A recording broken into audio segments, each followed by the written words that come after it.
And the last game to show you in the chapter with the castle to the queen side and an attack will be my game against Iuldachev. e4, e5, knight f3, knight c6, bishop b5, a6, bishop a4, knight f6, queen e2, bishop e7, c3, b5, bishop c2, d6, d4. This is what I was telling about. When black doesn't develop the bishop to c5, white gets the possibility to seize the center and play d4 by himself. E d4, and now I take on d4 with the knight. If c d4, then black plays bishop g4, attacking my pawn on d4. So black has counterplay. That's why I play knight d4. Bishop b7. It was also possible to play bishop d7, but then the bishop on d7 is standing passively in comparison with the square b7.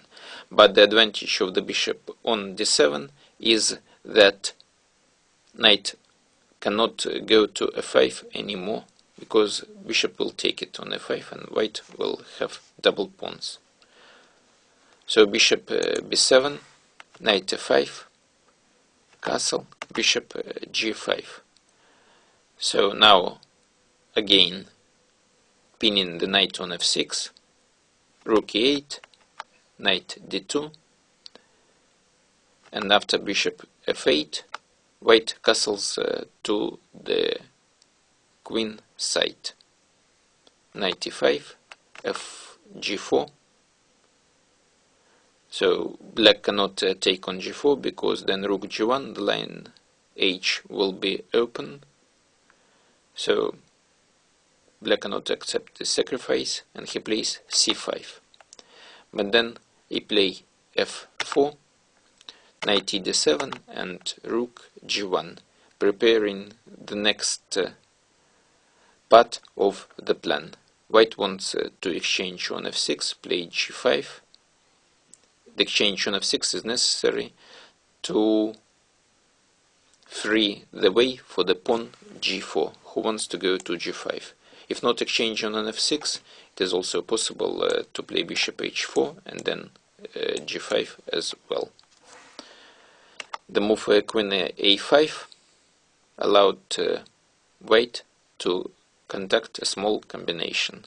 So I take on f6, knight f6, g5, knight d7, and knight h6. Very strong small combination, leading the game to the winning position for white. gh6, gh6, king h8, and now queen g4. Double attack on the mate g8 and knight on d7. Knight d f6 doesn't help white, doesn't help black much, because after queen g5 the bishop f8 cannot move and the knight cannot move. So black is stalemated and white can improve his position with decisive attack. So bishop h6 is necessary.